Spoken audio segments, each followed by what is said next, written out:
দর্শক আমন্ত্রণ জানাচ্ছি একাত্তরের মুখোমুখি অনুষ্ঠানে। আপনাদের সাথে আছি আমি শফিক আহমেদ। 2024 সালের জুলাই আগস্ট আন্দোলনে অসংখ্য শিশু, কিশোর এবং ছাত্র জনতার প্রাণের বিনিময়ে 15.5 বছরের দুঃশাসনের কবল থেকে 5 আগস্ট মুক্ত হয় বাংলাদেশ। এই গণ অভ্যুত্থানে আওয়ামী লীগের নেত্রী এবং বিনা ভোটে ক্ষমতা দখলকারী প্রধানমন্ত্রী শেখ হাসিনা দেশ ছেড়ে পালিয়ে যায়। এরপর 8 আগস্ট নোবেলজয়ী ডক্টর মোহাম্মদ ইউনূসের নেতৃত্বে গঠিত হয় অন্তর্বর্তীকালীন সরকার। গণ আকাঙ্ক্ষার অন্তর্বর্তীকালীন সরকার নানা ষড়যন্ত্র মোকাবেলা করে এরই মধ্যে 100 দিন পার করেছে। এই সময়ে অন্তর্বর্তী সরকারের সংস্কার এবং নির্বাচনী রোডম্যাপ নিয়ে কিছুক্ষণ আগে জাতির উদ্দেশ্যে ভাষণ দিয়েছেন প্রধান উপদেষ্টা নোবেলজয়ী ডক্টর মোহাম্মদ ইউনূস। অন্তর্বর্তী সরকারের অর্জন এবং সামনের চ্যালেঞ্জ নিয়ে আজ একাত্তরের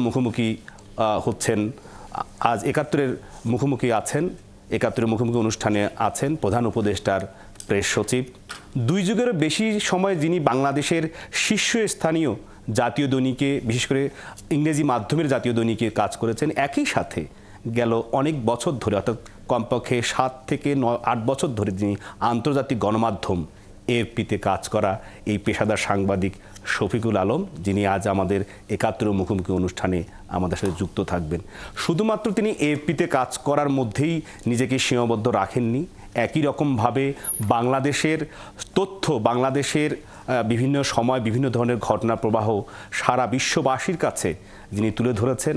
এবং আমরা এও জানি যে সারা বিশ্বে এএফপিকে সর্বোচ্চ গ্রহণযোগ্য সংবাদ সংস্থা হিসেবে আন্তর্জাতিকভাবে তার এই বাংলাদেশ থেকে পাঠানো তথ্য সমৃদ্ধ তার রিপোর্ট বিভিন্ন দেশে বিভিন্ন বড় বড় গণমাধ্যমে প্রকাশিত হয়েছে। আমরা বলতে পারি যে বিশেষ করে আল জাজিরা সহ বিবিসি সহ আন্তর্জাতিক অনেক গণমাধ্যমে এই প্রথিতযশা সাংবাদিক, যিনি এখন প্রধান উপদেষ্টার প্রেস সচিব হিসেবে দায়িত্ব পালন করছেন, শফিকুল আলম, আমরা তার সাথে আজকে এই একাত্তরের মুখোমুখি অনুষ্ঠানে যুক্ত হচ্ছি। তিনি আমাদের সাথে মাত্রই যুক্ত হয়েছেন। আপনাকে স্বাগত জানাচ্ছি আজকের একাত্তরের মুখোমুখি অনুষ্ঠানে আসার জন্য।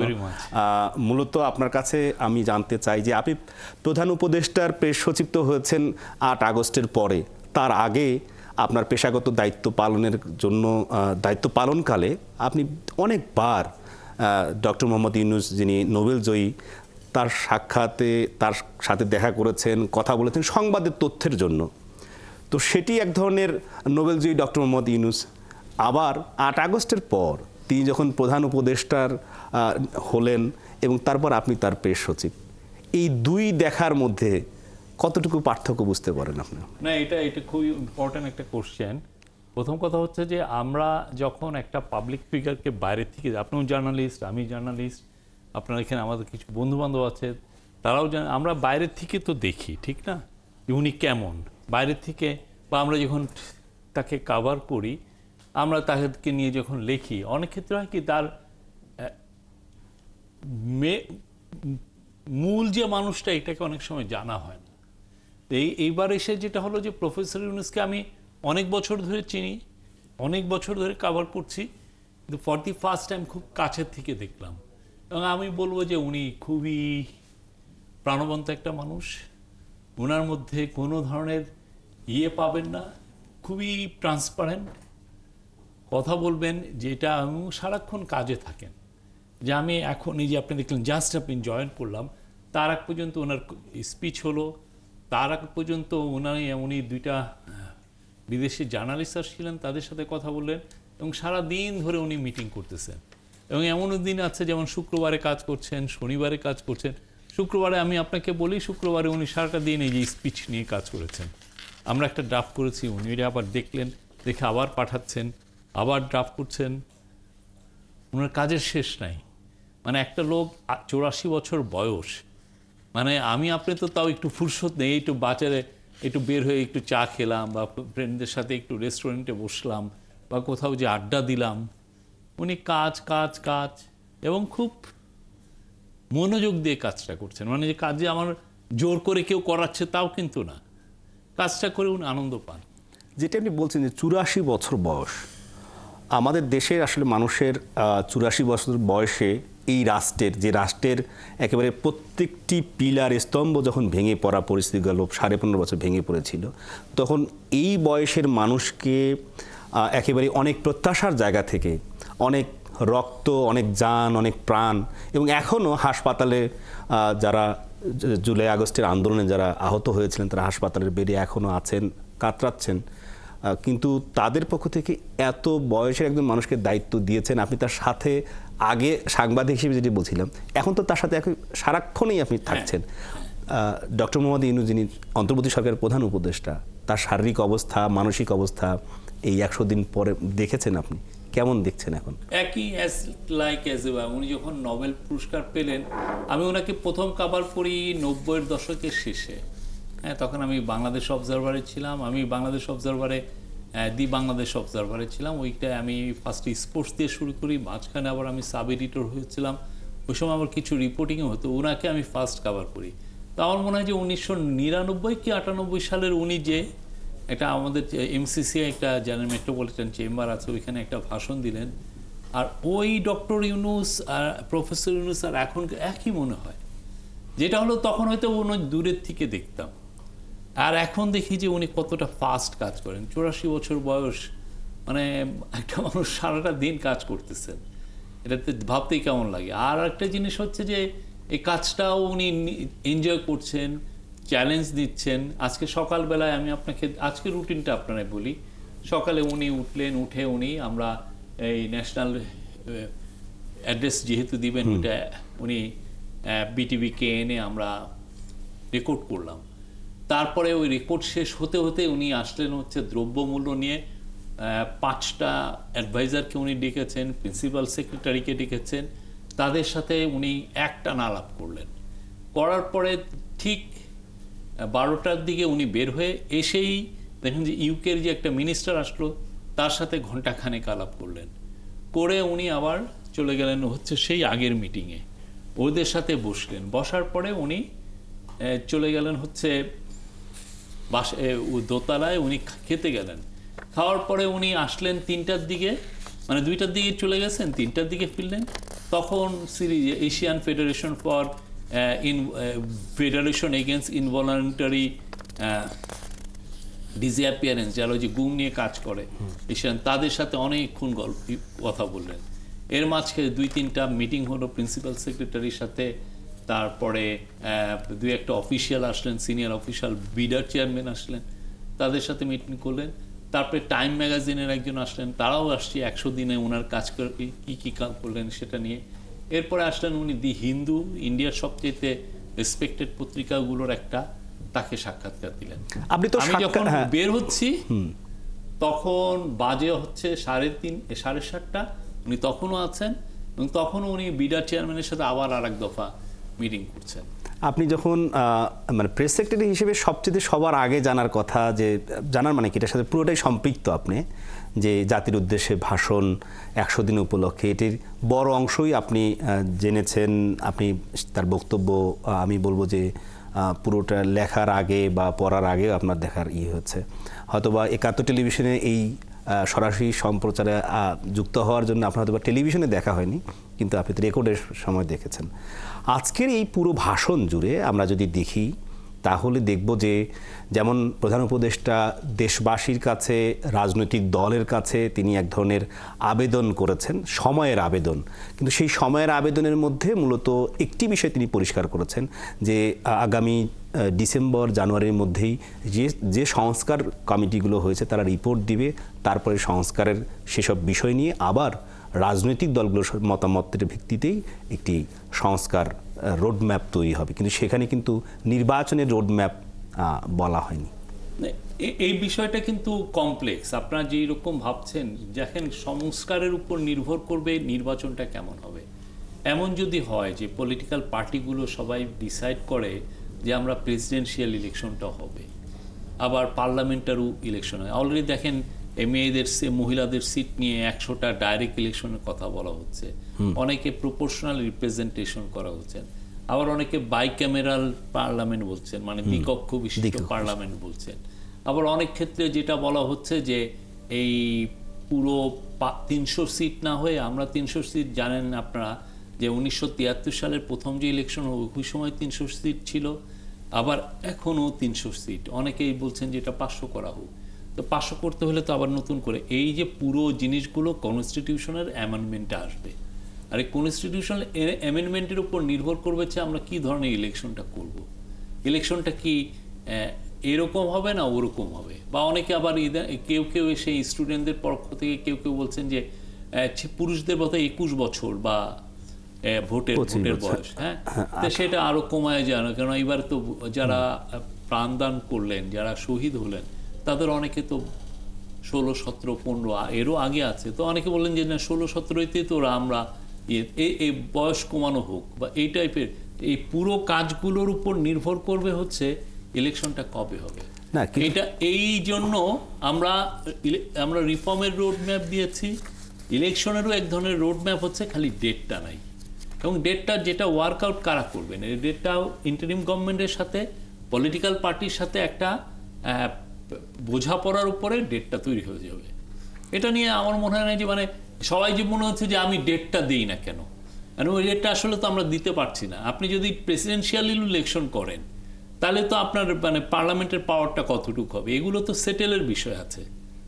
আমরাও 91 সালে যখন 90 সালে এরশাদ যখন উৎখাত হওয়ার পরে পার্টিগুলো মিলে 7 দল 15 দল ছিল, আপনার মনে আছে?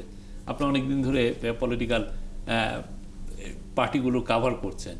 তখন দেখবেন যে বন্দোবস্ত হলো, এটা তো একটা পলিটিক্যাল বন্দোবস্ত হয়, তো ওইটার উপরে নির্ভর করে অনেক দিন লেগে যায়।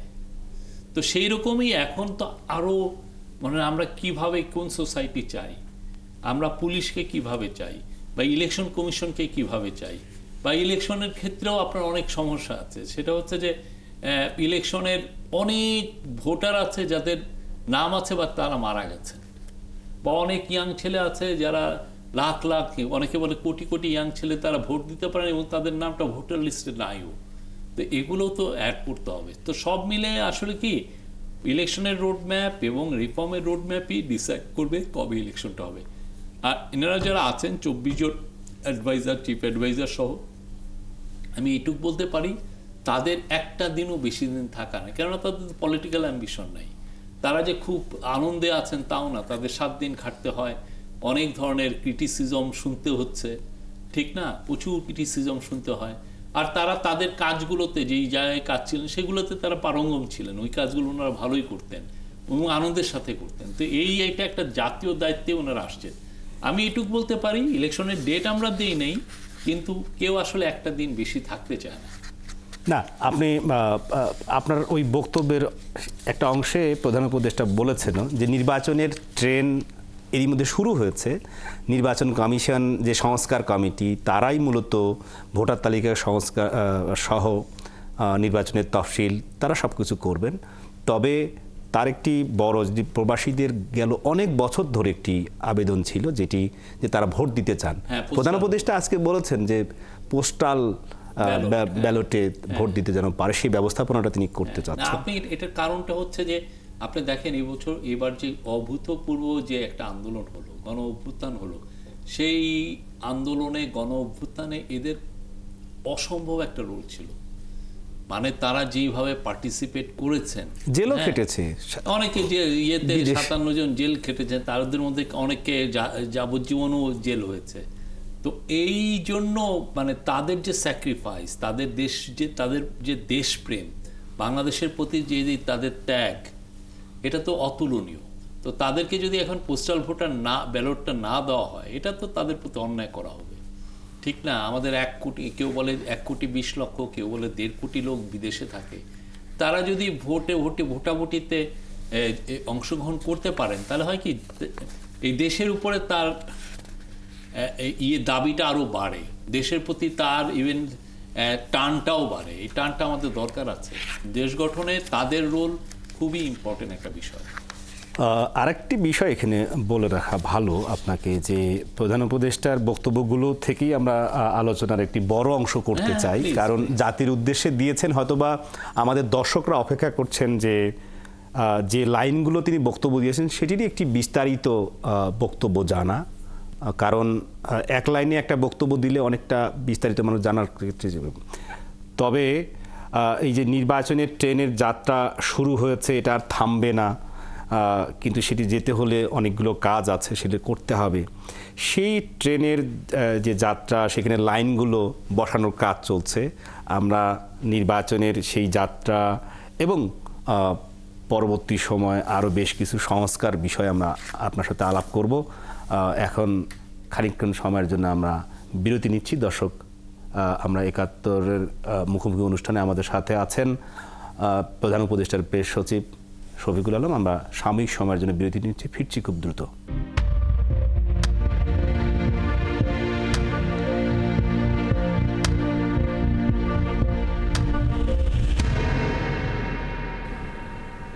বিরতির পর ফিরে এলাম ৭১-এর মুখোমুখি অনুষ্ঠানে। আজ আমাদের সাথে আছেন প্রধান উপদেষ্টার প্রেস সচিব শফিকুল আলম।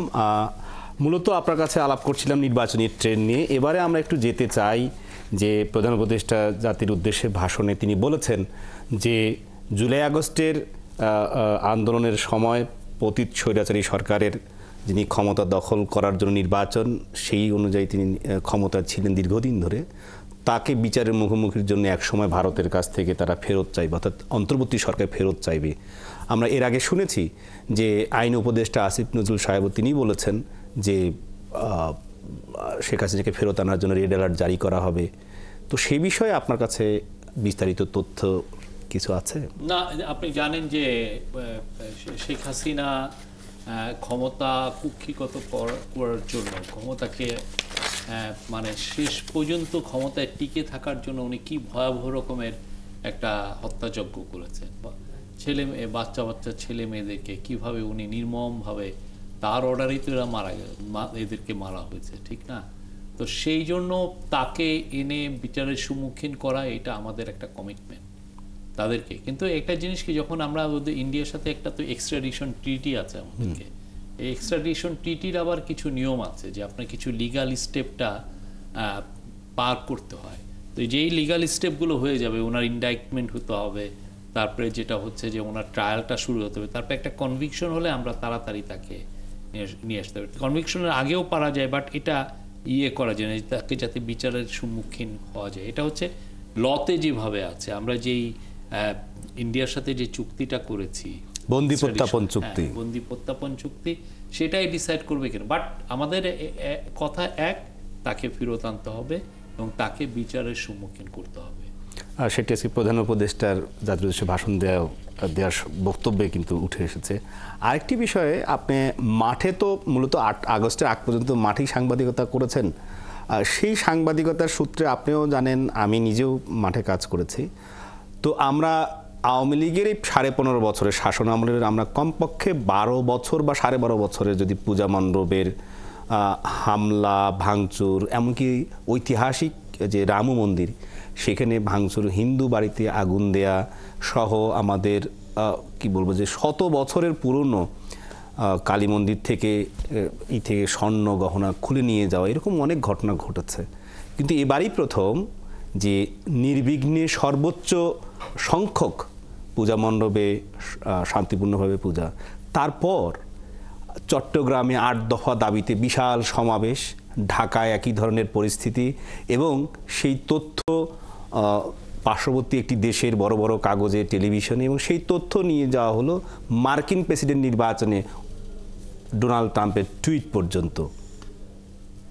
কিন্তু আমরা এখানে সরেজমিনে পরবর্তী সময় যখন খোঁজ নিয়েছি যে চট্টগ্রামে একটি বিশেষ দেশের বা পার্শ্ববর্তী একটি দেশের একটি দূতাবাসের কর্মকর্তাদের যোগ সাজসে একটি তাদের দেশেরই সমর্থনপুষ্ট একটি ধর্মীয় মানে ধর্মীয় একটি গ্রুপ আছে তাদের, সেই গ্রুপের পক্ষ থেকে এটি আয়োজন করা হয়েছিল।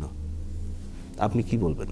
না, আমাদের যে কথা একটাই, সেটা হচ্ছে যে সংখ্যালঘুদের কে নিয়ে, তাদের রিপ্রেশন নিয়ে অনেক ধরনের অনেক প্রোপাগান্ডা চালু হচ্ছে। আমরা অস্বীকার করি না যে কিছু আইসোলেটেড ইনসিডেন্ট হয়নি, কিছু আইসোলেটেড ইনসিডেন্ট হয়েছে, এবং আমরা, আপনারা জানেন, আমরা বলেওছি যে যারা এই ধরনের শিকার হয়েছেন তাদেরকে আমরা তাদেরকে যাচাই বাছাই করা হচ্ছে, তাদেরকে কম্পেনসেট করা হবে, হ্যাঁ, তাদেরকে দেখা হবে। কিন্তু কথা হচ্ছে যে কি, মানে বাংলাদেশের এই সমস্ত এই ঘটনাকে খুব বিশাল আকারে ওভারব্লোন করে কিছু কিছু বিদেশি মিডিয়া, স্পেশালি ইন্ডিয়ার অনেক মিডিয়া এগুলোকে ওভারব্লোন করছে। তো সেটা আমরা কমবাট করার জন্য আমরা বলেছি যে তাদেরকে ইনভাইট করেছি যে আপনারা আসেন, এসে নিজেরা রিপোর্ট করে যান, দেখেন কি হয়েছে। আপনি নিজে যে লোকটাকে বলা হচ্ছে যে মারা গেছে, আপনি জানো কি কারণে মারা গেছে, মৃত্যুটা কেন হয়েছে তার। তা আপনি জানেন যে এই যে বাংলাদেশ হিন্দু বৌদ্ধ খ্রিস্টান ইউনিটি কাউন্সিল, ওরা হতো একটা মাইনরিটিদের জন্য একটা আমব্রেলা গ্রুপ। ওরা একটা রিপোর্ট করেছিল যে 9 জন মারা গেছে, হ্যাঁ, এই সাম্প্রদায়িক সংঘাতে, এই নির্বাচন, এই গণ অভ্যুত্থানের পালিয়ে যাওয়ার পরে, শেখ হাসিনা পালিয়ে যাওয়ার পরে। তো ওইটা নিয়ে আমরা কিছু করি নাই। নেত্র নিউজ একটা ব্রিলিয়ান্ট কাজ করেছে। তারা জানেন নেত্র নিউজ একটা খুব ভালো ইনভেস্টিগেটিভ ওয়েবসাইট। তারা যেটা করেছে, তারা তাদের সাংবাদিকদেরকে পাঠিয়েছিল ওই প্রত্যেকটা 9 জনের প্রত্যেকটা জায়গায়, এবং প্রত্যেকটা ওরা চেক করে দেখেছে যে একটা দুইটা কেস একটু এদিক বেদিক হতে হবে। এবার বেশিরভাগ ক্ষেত্রেই দেখা যাচ্ছে যে এই অ্যাটাকগুলো আসলে রিলিজিয়াস মোটিভ, মানে এটার কারণ কিন্তু ধর্ম না। এরা অনেক ক্ষেত্রে পলিটিশিয়ান। আপনি একটা বুরঙ্গমারি উপজেলার আওয়ামী লীগের সাধারণ অর্গানাইজিং সেক্রেটারি হয়তো একজন হিন্দু, তাকে কিন্তু পলিটিক্যাল কারণে হয়তো বা কেউ অ্যাটাক করেছে। হ্যাঁ, কোনো অ্যাটাকই খারাপ, ভালো না, আমরা কোনো ভায়োলেন্সই চাই না, তো তারা ওইটা অ্যাটাক করেছে। কিন্তু দেখা যাচ্ছে যে এইটাকেই বাইরে দেখা যায় যেহেতু উনি হিন্দু, অতএব এটাই রিলিজিয়াস অ্যাটাক। তো ব্যাপারটা তো সেটা না। বেশিরভাগই ক্ষেত্রে যে এই অ্যাটাকগুলো হয়েছে, এটা আমাদের ফাইন্ডিং, সেটা পলিটিক্যাল মোটিভেশন, পলিটিক্যাল কারণে এই ইয়েগুলো হচ্ছে। এবং এইটাকে নিয়ে যারা ওভারব্লোন করছেন, বাইরে প্রচুর দিচ্ছেন, এবং আমাদের ধারণা এটা ইউএসএও এক ধরনের এই ধরনের প্রোপাগান্ডা চলছে। হ্যাঁ, সেটার আলোকে আমরা কিছু কিছু জিনিস দেখছিও, কিন্তু মিথ্যা তো বেশি দিন টিকে না। তাই মিথ্যা যাতে না টিকে সেই জন্য আমরা সবাইকে, ইন্ডিয়ান যাতে, আমাদের প্রফেসর ইউনূস যখন নরেন্দ্র মোদীর সাথে ফোনে কথা বললেন, যখন এই প্রসঙ্গটা উঠলো, উনি বললেন যে আপনি তাহলে আপনাদের এখান থেকে যত সাংবাদিক আছে পাঠিয়ে দেন, সবাই আসুক, বাংলাদেশে এসে দেখে যাক কোথায় কি হয়েছে। আমরা কিছু করব না। আমি নিজে পার্সোনালি আমাদের অ্যাম্বাসেডার যিনি আছেন ইন্ডিয়াতে ছিলেন তখন, তারপরে অন্যান্য দেশে যা আমাদের অ্যাম্বাসেডার যারা আছেন, সবাইকে বলে দিয়েছি যারা আসতে চায় আসতে দিবেন, 1 ঘন্টার নোটিশে ভিসা দিয়ে দিবেন, সবাই আসুক, এসে নিজেরা রিপোর্ট করুক। আগে শেখ হাসিনার সময় 15 বছর অনেকে 3, 4, 5 বার অ্যাটেম্প নিয়েও আসতে পারে নাই, বিশেষ করে নির্বাচনের আগ মুহূর্তগুলোতে। নির্বাচন আগে অন্য সময় ওদের কেউ কেউ আসতে হয়েছে জাস্ট চুরি করে আসে মানে কি আমাকে ট্যুরিস্ট হিসেবে দেখিয়ে এসে আসছে। সে যে জার্নালিস্ট ভিসায় সে পেতই না কোনো। তো আমরা তো সেটা আমরা জার্নালিস্ট ভিসা হোক, যে ভিসা হোক, দিয়ে দেন, সবাই আসুক। আমাদের হাইড করার কিছু নাই, আমার এমন কোনো সিক্রেট নাই যে আমি হাইড করব। আরেকটা প্রসঙ্গে আসি, যেহেতু আপনি এটি বলছেন যে আমি গেল 21 অক্টোবর থেকে 26 অক্টোবর পর্যন্ত ওয়াশিংটনে ছিলাম, বিশ্বব্যাংকের এবং IMF-এর কনফারেন্স যখন চলে সেখানে। সেই সময় আমরা একটা বিষয় দেখতে পেলাম যে হঠাৎ করেই পুরনো একটি ঘটনায়, আওয়ামী লীগের সময়কার একটা ঘটনায়, হঠাৎ করেই অর্থ উপদেষ্টা ডক্টর সালেউদ্দিন আহমেদ এবং বাংলাদেশ ব্যাংকের গভর্নর আহসান ইস মনসুরের নামে হঠাৎ করেই তাদের নামে সেই মার্কিন যুক্তরাষ্ট্রের ওয়াশিংটনে একটা আদালতে ওয়ারেন্ট জারি করা হলো। তাৎক্ষণিকভাবে অন্তর্বর্তী সরকারের প্রধান উপদেষ্টা তার হস্তক্ষেপে সেটি আবার স্থগিত হলো। কিন্তু মার্কিন যুক্তরাষ্ট্রে, বিশেষ করে ওয়াশিংটনে বসবাসরত বাংলাদেশি মানুষ যারা, তারা যদি দীর্ঘদিন ধরে আমাদের সাথে সাংবাদিক হিসেবে বা অনেক হিসেবে তাদের সাথে সম্পর্ক আছে, তারা বলার চেষ্টা করছেন যে মূলত $বিলিয়ন ওখানে লবিস্ট নিয়োগ করা হচ্ছে, এবং বিভিন্ন দেশে থেকে সেসব লবিস্টদের বিভিন্ন যে লবিস্টদের যে কাজ করতে $5,000 দিয়েই হয়, সেটি এখন $1 মিলিয়ন বিনিময়ে মাধ্যমে সেই কাজটি করার জন্য একজন। তো এসব মোকাবেলায় এই অন্তর্বর্তী সরকারের কূটনীতিক তৎপরতা বা আর কোন কী ধরনের উদ্যোগ আছে? না, আমরা সব ধরনের তৎপরতাই নিচ্ছি। আমরা কোয়ালিফাইড ডিপ্লোম্যাটদেরকে পাঠাচ্ছি যারা সত্যিকার অর্থে মূল্যায়িত হননি, তাদেরকে আমরা দেখছি যে কারা ভালো এবং কী পজিশনে কাকে পাঠানো যায় সেটা। প্লাস হচ্ছে আমরা আমাদের স্টোরিগুলোও বলছি, আমাদের যেটা ভার্সন আমরা বলছি। যে ঘটনাটা বললেন সেটা হচ্ছে যে পুরো ক্রাইমটা হচ্ছে হাসিনার। শেখ হাসিনা 1999 সালে যখন ক্ষমতায় ছিলেন তখন ওই যে কোম্পানি ওরা একটা লিগ্যাল ওয়েতে একটা কাজ পেয়েছিল, সেই কাজটা উনি কেটে দিয়েছেন, ওকে ওই কাজটা দেন নাই। একটা পাওয়ার প্ল্যান্টের সে চুক্তি হয়েছিল সেটা ওনাকে দেওয়া হয়নি। তো এইটা যে উনি করলেন, করে যেটা করলেন যে উনি একটা ভয়াবহ রকমের আমাদের জন্য একটা বিপদ রেখে গেলেন। তো এটা কিন্তু এতদিন ওরা এইটা নিয়ে করতে করতে যেইটার এসে 25 বছর পরে এসে এই জিনিসটা হলো। তো আমাদের পত্রিকাগুলোর ফেলুর ছিল এদের বলা যে এই প্রবলেমটা তৈরি করেছিলেন শেখ হাসিনা, হয়তোবা কোনো কুকীর্তির কারণে, হয়তোবা তার কোনো লোককে পাওয়ার প্ল্যান্ট উনি দিবেন, একে দেওয়া যাবে না, ওইটা করতে যে। তো এটার ইম্প্যাক্টটা আসলো এই জায়গায়। তো এগুলো হয় কি, এগুলো চালাকি, মানুষ মানে একটা কাউয়া চালাকি একটা বলে না, এইগুলো আসলে চলে না। আপনার যে কতটা চিপ, আপনি যে কতটা লো সেটা এগুলো একটা প্রমাণ হয়। এগুলো দিয়ে কি আপনি কি আটকানো গেছে ওদেরকে? এদের কি কোনো সম্মানহানি হয়েছে? এই যে যারা দুইজন উপদেষ্টাকে গেলেন এরা তো এগুলো জানেনও না যে কি হয়েছে, ঠিক না? তো সেই জন্য আমি মনে করি যে এই লোক মানে যতই আপনি প্রোপাগান্ডা করেন, যতই লবিস্ট লাগান, আপনার যদি কিছু না থাকে আর আপনি যদি একটা ভয়ানক একটা ডিক্টেটরশিপ যে চালাইছেন, আপনি কিভাবে আপনারটাকে হঠাৎ করে জায়েজ করে ফেলবে? এটা পৃথিবীতে এটা হয়েছে যে একটা ডিক্টেটরশিপ টবিং করে আবার ক্ষমতায় আসতে পারছে, আপনি দেখান না একটা। আপনি বলছেন দক্ষ কূটনীতিদের সেখানে দেয়া হচ্ছে বা চেষ্টা করে, কিন্তু এরপরেও আমরা দেখলাম যে আইন উপদেষ্টা, যুবকের উপদেষ্টা, তারাও আমাদের কূটনীতিকদের সেসব দেশে থাকার অবস্থা, তাদের সামনে এক ধরনের অপ্রীতিকর ঘটনার সম্মুখীন। সেসব কূটনীতিকের বিরুদ্ধে কি অন্তর্বর্তী সরকার ব্যবস্থা নিয়েছে? একটা তো অ্যাকশন নেওয়া হচ্ছে, এটা আমরা নিউজে দিয়েছি, একজন কাউন্সিলর এগেইনস্টে একটা অ্যাকশন নেওয়া হচ্ছে, সেটা আপনারা দেখেছেন। আর এগুলো জিনিস আমরা কিছু ইনভেস্টিগেটও করছি, কোথায় আমাদের ফেলুরটা হয়েছে, কেন এটা জানতে আমরা পারলাম না যে এই লোকগুলো এইখানে এসে ডিস্টার্ব করবে। এটা তো আমাদের অ্যাডভাইজারের সম্মানের বিষয় এখানে, ঠিক না? সে এসে যেভাবে চার্জ, এবং অনেকটা সিকিউরিটিরও বিষয়। তো এই লোকগুলো তো মানে আওয়ামী লীগের লোকগুলো যে এরকম ফেরোসাস হয়, এটা তো আমরা জুলাই আগস্টের আন্দোলনেই দেখেছি। তো ওইখানে ওরা ওদের চরিত্রটাই, এতে কি ওদের খুব লাভ হয়েছে?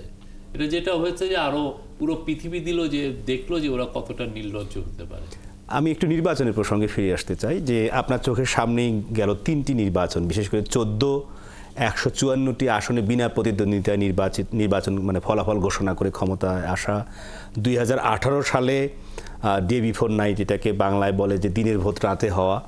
একই রকমভাবে 7 জানুয়ারি 2024 সালের 7 জানুয়ারি নির্বাচন, সেটি কৌশল করে সমস্ত রাজনৈতিক দলকে প্রায় সমস্ত রাজনৈতিক দলকে বাইরে রেখে নির্বাচন একটি করা, যেখানে ভোটের শতাংশ নিয়ে আবার নির্বাচন কমিশন দাবিও করেছে।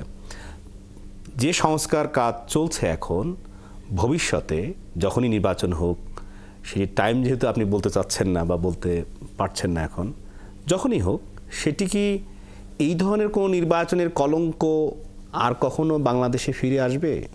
সেটাই তো আমাদের চাওয়া, যে যাতে এই কলঙ্ক না ফিরে আসে। আমাদের চাওয়াটা তো এটা। আমাদের যে স্টুডেন্টরা, আমাদের শ্রমিক, মজুর, তারপরে আমাদের সাধারণ মানুষ যারা এই যে প্রাণ দিলেন, যারা শহীদ হলেন, তাদের ইচ্ছাটা কি? তারা ইচ্ছা হচ্ছে রাষ্ট্রকে মেরামত করা। তাদের ইচ্ছাটা কিন্তু যে আর একটা স্বৈর শাসক আসুক, সেটা তো তারা চান না। তারা চাচ্ছেন যে বাংলাদেশকে নতুন করে ঢালে সাজানো হোক, এবং তারা তাদের আবেদনগুলো, তাদের ডিমান্ডগুলো, তারা কি চান সেই স্পষ্ট ভাষায় দেয়ালে দেয়ালে লিখে দিয়েছেন। তারা ইনক্লুসিভ বাংলাদেশ চান, তারা রাষ্ট্র মেরামত চান। আপনি দেখেছেন সব জায়গায় লেখা রাষ্ট্র মেরামত চাই। রাষ্ট্র মেরামত করতে হলে আপনার যে ইনস্টিটিউশনগুলো হাসিনা ধ্বংস করে দিয়েছে সেগুলো ঠিক করতে হবে। রাষ্ট্র মেরামত করতে হলে আপনার ইলেকশনটা যাতে ভালো মতো চলে, মানে এই যে ইলেকশনের যে ব্যবস্থা, যে 5 বছর পরে যাতে মুখ থুবড়ে না পড়ে, সেটাও আমাদের এনশিওর করতে হবে। এবং এইগুলো আমরা কিভাবে করব? এটা আমরা বছরের পর বছর আমরা এইটা আমরা ফেল করেছি। এখন আমরা এই সংস্কারগুলো, এই যে 6-7টা যে সংস্কার কমিশন করা হলো, যেটা মেন ইম্পর্টেন্ট, এদের মূল কাজটাই হবে যে রাষ্ট্রকে মেরামত করা। নতুন করে কনস্টিটিউশন নতুন করেও হতে পারে, আবার অ্যামেন্ডমেন্টও হতে পারে। কি কোথায় কোথায় অ্যামেন্ডমেন্ট হবে।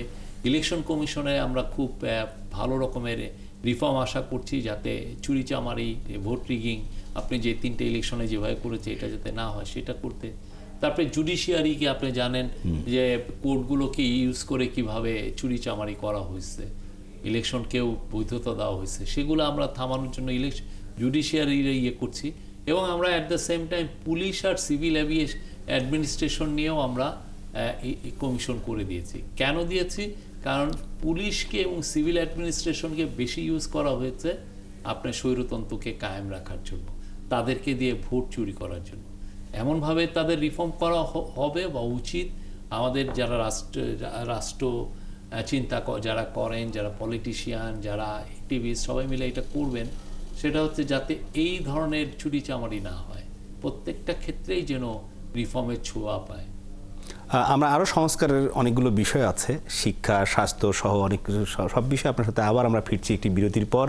দর্শক আমাদের সাথেই থাকবেন।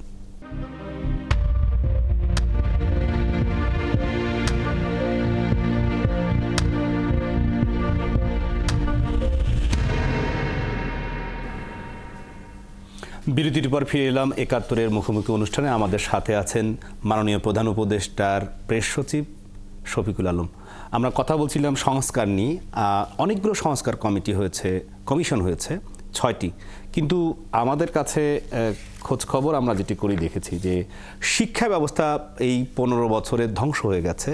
সেটি শিক্ষাবিদদের মুখে বিভিন্ন সময় এসেছে, কিন্তু শিক্ষা উপদেষ্টা হিসেবে যিনি দায়িত্ব পালন করছেন তিনি নিজেও একজন শিক্ষাবিদ, কিন্তু শিক্ষা সংস্কার কমিশন এখন পর্যন্ত দেখতে পেলাম না। কেন? না, এটা শিক্ষা সংস্কারটা আমাদের একটা উল্লেখযোগ্য লক্ষ্য। আমরা বুঝে এটা নিয়ে আমরা কাজ করব, সবগুলো একসাথে হাত দেওয়া যায় না। শিক্ষাটা ইচ্ছা করেই কয়েকদিন পরে করা হচ্ছে। এই জন্য শিক্ষার কিছু কাজ ছিল, টেক্সট বুক বোর্ডের কিছু কাজ ছিল, আপনি জানেন এনসিটিবিতে ওইটা চেঞ্জ করা হয়েছে। একটা কমিটি অনেকগুলো কাজ করে টেক্সট বুকগুলো ঠিক করেছে, করার পরে ওই টেক্সট বুকগুলোকে আবার তো দিতে হয়, কি যেন প্রিন্টিং করতে হয়। ওইগুলো নিয়ে অনেকগুলো ঝামেলা ছিল, অনেকগুলো কাজ ছিল। এবং আপনি জানেন বছরের পর বছর তারা প্রিন্টিং কোথায় করতো? ইন্ডিয়ায় করতো। এতে যেটা দেশীয় মুদ্রণ শিল্প, হ্যাঁ, দেশীয় মুদ্রণ শিল্পের আমার টাকা ইন্ডিয়াতে জব তৈরি হচ্ছে। তো সেই জায়গা থেকে আমরা সরে এসে এইখানে আমরা এই কাজগুলো করার হচ্ছে, সেই জন্য একটু সময় নিচ্ছে। বাট এটা নিয়ে কাজ হবে, আপনি নিশ্চিত থাকেন। শিক্ষা নিয়ে খুব ভালো রকমের, এটা আমাদের খুবই বড় একটা লক্ষ্য যে বাংলাদেশের শিক্ষা ব্যবস্থা এমনভাবে তৈরি করতে হবে যাতে আমাদের ছেলে মেয়েরা বিদেশে যে কোনো একটা ছেলে মেয়ের সাথে কম্পিট করতে পারে, যাতে আমরা স্কিল লেবার তৈরি করতে পারি। স্কিল লেবারটা খুব ইম্পর্টেন্ট। আপনি জানেন যে আমাদের মিডল ইস্টে আমরা প্রচুর লোক, আমরা এখন সবচেয়ে হয়তো বেশি কাজ করছে আমরা বেশি, কিন্তু দেখা যাচ্ছে যে আমরা পাকিস্তান বা ইন্ডিয়ার চেয়েও আমরা কম টাকাটা আসে, কারণ আমাদের স্কিল লেবার ওইখানে কম। ইন্ডিয়ান একজন যেই পরিমাণ ওইখানে সে বড় পদে থাকে, আমরা তো সেই জায়গাটায় যেতে পারি না। আমাদের ছেলেরা কি কম মেধাবী? মেধাবী তো কম না। আমরা চাচ্ছি ওইটা নিয়ে কাজ হবে, আপনি নিশ্চিত থাকেন। যেহেতু আপনি সংস্কার নিয়েই আমরা আর একটু কথা বলতে চাই, গণমাধ্যম সংস্কার। আমরা গণমাধ্যমের ভূমিকায় যদি বলি, গেল 15 বছরের ভূমিকা সম্পর্কে আপনি আমার চাইতে আরও বেশি অবগত আছেন যে অনেক সংবাদ এখানে আমরা নিজেরা করতে পারিনি বা করতে দেওয়া হয়নি। তৎকালীন সরকার, গোয়েন্দা সংস্থার চাপ এসহ নানান উচ্ছিষ্টভোগীদের একটি বড় অংশ জুড়ে গণমাধ্যমের নেতৃত্ব দেওয়ার কারণে এই অবস্থা তৈরি হয়েছিল। তার মধ্যেও কিছু কিছু গণমাধ্যম চেষ্টা করেছে, কিছু কিছু সাংবাদিক তার নিজস্ব চেষ্টা থেকে করেছে। এই গণমাধ্যম সংস্কারের পর যে সরকারি ক্ষমতা আসুক না কেন, গণমাধ্যমের ত্রুটি চেপে ধরা, নিজের অর্থাৎ সরকারের সমালোচনা করা, পদ্ধতির সমালোচনা করার জায়গা থেকে তারা নির্ভয়ে করতে পারবে। আমাদের একটা বড় লক্ষ্য, এবং আমরা সবাইকে বলছি যে আপনারা ফ্রি টু রিপোর্ট এনিথিং, আপনি সব রিপোর্ট করেন, আমরা কোনো রকমের কোনো চাপ প্রয়োগ করব না, আপনার কথাটা আমরা কেড়ে নিব না। আপনি রিপোর্ট করেন, আপনি you are free to report. আমরা ফ্রিডম অফ এক্সপ্রেশনে বিশ্বাস করি, আমরা ফ্রিডম অফ প্রেসে বিশ্বাস করি, এবং সেই অনুযায়ী আপনি দেখেন আমরা কি করছি। সেটা হচ্ছে যে আমরা প্রত্যেকটা টিভি, আমরা আমাদের ইন্টেলিজেন্স এজেন্সিগুলোদেরকে বলে দেওয়া হয়েছে তারা যেন কোনো রকমের কোথাও না ফোন দেয়। আমরা এটা শুনতে চাই না যে ওইখান থেকে একটা ফোন এসছে, এই টিভিতে এই স্টোরিটা নামান, এটা করা যাবে না, বা এই লোককে পায়ার করেন, একে রাখা যাবে না। এই ব্যাপারে আমাদের ক্লিয়ার একটা নির্দেশনা আছে, এটা দেওয়া যাবে না। এবং আমি নিজে পার্সোনালি কোথাও বলতে পারেন যে আপনি আমার এই বন্ধুকে চাকরি দেন, বা আপনি এই লোকটা কিন্তু এই ঘরানার ছিল, একে চাকরি থেকে সরিয়ে দেন। আপনি কোনো এভিডেন্স পাবেন না, আমাদের যে টিম আমরা এগুলো করছি না, যাতে করে আপনারা ফ্রিলি রিপোর্ট করতে পারেন। আমরা চাই বাংলাদেশের গণমাধ্যম, সেটা টিভি হোক, সেটা রেডিও হোক, সেটা ওয়েবসাইট হোক, বা নিউজ পেপার হোক, তারা যেন ফ্রিলি কাজ করতে পারে এবং তারা ভাইব্রেন্ট হোক, তাদের মধ্যে একটা সুস্থ কম্পিটিশন হোক, যাতে সবাই জনগণ হয়। আর আমাদের এটা আর একটা চাওয়া এই জন্য, আমাদের তো ধরেন অপোজিশন পার্টি নেই, আমরা তো কোনো পলিটিক্যাল পার্টি না, আমরা এখানে আসছি নিউট্রাল, একটা নন পার্টিজান একটা কিছু লোক আসছেন। এটা তা আমরা গণমাধ্যমকে চাই যে তারা, আমরা যদি ভুল ভ্রান্তি করি, আমাদের যদি মিস্টেক হয়, আপনারা আমাদেরকে নিয়ে লেখেন যে আমরা এই জায়গাটায় ভুল করছি, বা এই জায়গাটায় আমাদের আরও জোর দেওয়া উচিত, এটা নিয়ে লেখেন। না, আপনি না লেখে আমি চোখ দিয়ে দেখবো, কোন দিয়ে দেখবো? আর পাওয়ারে থাকলে আপনি জানেন, আপনি তো পাওয়ারফুল অনেক লোকের সাথে, পাওয়ারে থাকলে কি এক ধরনের অন্ধত্ব কাজ করে, আপনি অনেক কিছু দেখেন না, আপনি ভাবছেন যে আপনি যেটা করছেন সেটা ঠিক। তো অনেক সময় কাউকে হয়তো আপনার যদি এটা ধরিয়ে দেওয়া হয় যে এই যে না, এই আপনি কিন্তু এই কাজটা ভুল করছেন না, এই জায়গাটায় আপনার ভুল হচ্ছে, তখন কিন্তু আপনি একটু চিন্তা করলেন আসলেই তো আমারটা তো আর আমি তো at the end of the আমার ইচ্ছাটা কি, যে আমি মানুষকে ভালো কিছু কাজে, ভালো কিছু ডেলিভার করতে চাই, ভালো কিছু কাজ, ভালো কিছু রিফর্ম। তা আপনি যদি আমাকে দোষটা ধরিয়ে দেন যে আমি এখানে ভুল করছি, এই জায়গাটায় করতে হবে, এটা তো একটা মহৎ কাজ, আপনি আমাকে সঠিক পথে নিয়ে আসলেন। তো এটাও আমরা করছি। তো আমরা চাচ্ছি বাংলাদেশে গণমাধ্যমের যে ফ্রিডম, এটা ইনস্টিটিউশনালাইজ হোক, সবাই তার সর্বোচ্চ মেধা দিয়ে, সর্বোচ্চ পরিশ্রম দিয়ে যাতে জার্নালিজমকে আর একটা জায়গায় নিয়ে যায়, একটা আরও উচ্চতর জায়গায় নিয়ে যায়। হয়তোবা এই আলোচনা আপনার মধ্যে, আমরা দুইজনই সাংবাদিক, সংবাদকর্মী হিসেবে আমাদের কাছে এটি বেশি গুরুত্বপূর্ণ। কিন্তু আরেকটি বিষয় আমি আপনার কাছে জানতে চাই যে জুলাই আগস্টে অসংখ্য শিশু, কিশোর, যুবক, এমনকি বৃদ্ধ, নারী, পুরুষ অনেকেই কিন্তু আহত অবস্থায় এখনও বিভিন্ন হাসপাতালে চিকিৎসা নিচ্ছেন। অনেকের নাম এখনও তালিকাভুক্ত হচ্ছে আহত তালিকায়, এমনকি নিহত তালিকায়, এমনকি লাশ পুড়িয়ে দেওয়া হচ্ছে। এই ঘটনাগুলো গণমাধ্যমে আপনাদের যে প্রত্যাশা, বা অনেকটা আমি বলবো যে বিস্মৃত হওয়ার এক ধরনের পরিস্থিতি আমরা দেখছি, সেই জায়গা থেকে সরকার কি কোনো কিছু করছে?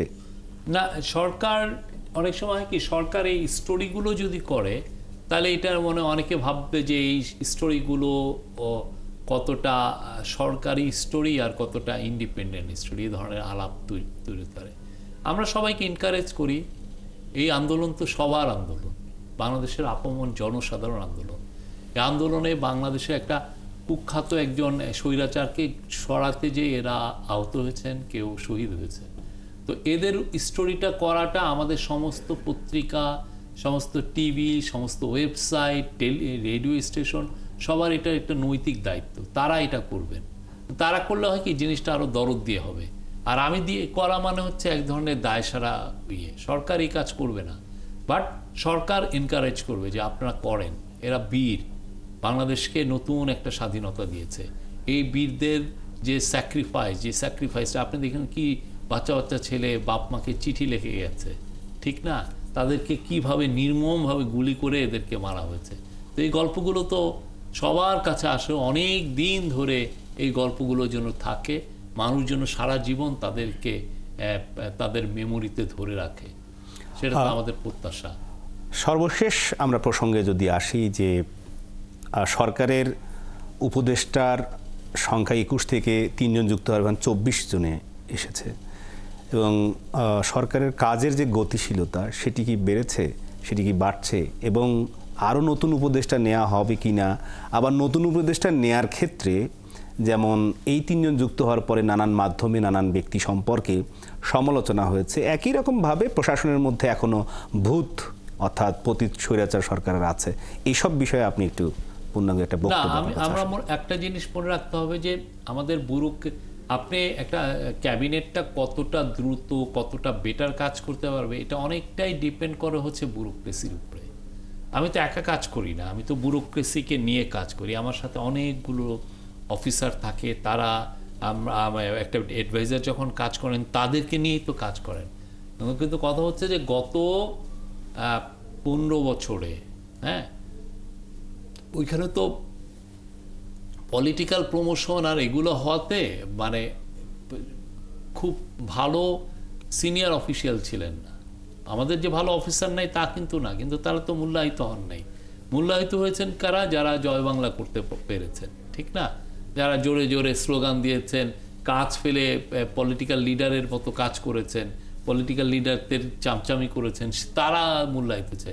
ফলে যেটা হয়েছে কি, পুরো ওভারঅল ব্যুরোক্রেসির একটা এফিসিয়েন্সি কমে গেছে। আপনি একটা শ্রীলঙ্কায় সিঙ্গাপুরে যদি যান, যে দেখবেন যে ওরা যে ওদের যে ব্যুরোক্রেসি কি ব্রিলিয়ান্ট, ওদের ব্যুরোক্রেসি কতটা দ্রুত ওরা কাজ করতে পারে, কতটা পাওয়ারফুল ইয়েতে, এবং খুব যে বেশি লোক আছে তাও কিন্তু না, আমাদের মতো অত লোক দিয়ে ওরা চলেন। একটা ডেস্ক একজনই ধরেন পুরো এশিয়া ডেস্ক সে দেখছে।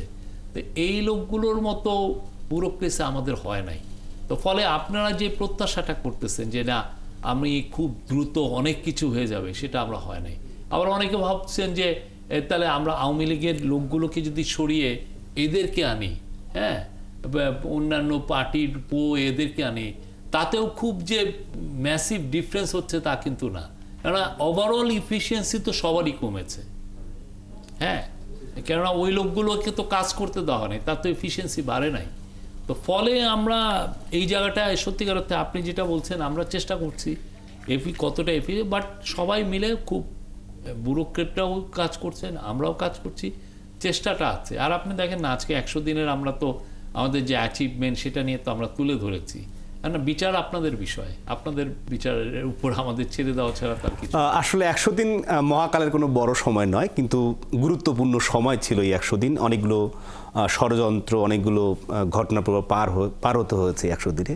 হয়তোবা সামনের দিনের মধ্যে অল্প কিছু দিনের মধ্যে সংস্কারের রোডম্যাপ যেমন পরিষ্কারভাবে জানা যাবে, একই সাথে এই ডক্টর মোহাম্মদ ইউনূসের নেতৃত্বে অন্তর্বর্তী সরকারের যে 24 জন উপদেষ্টা তারা নিশ্চয়ই রাজনৈতিক দলের যে চাওয়া যে নির্বাচনী রোডম্যাপ এবং সংস্কারের রোডম্যাপ পাশাপাশি চলুক, নির্বাচনের দিনক্ষণ তারা জানতে চান।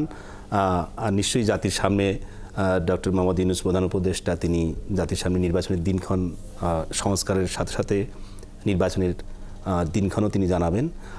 সংস্কার চলুক, জাতির প্রত্যাশা অনুযায়ী সেটি বাস্তবায়ন হোক, সেটি আমরা প্রত্যাশা করি। একই রকমভাবে আপনার শত ব্যস্ততার মধ্যে আজকে মাননীয় প্রধান উপদেষ্টা তিনি জাতির উদ্দেশ্যে ভাষণ দিয়েছেন।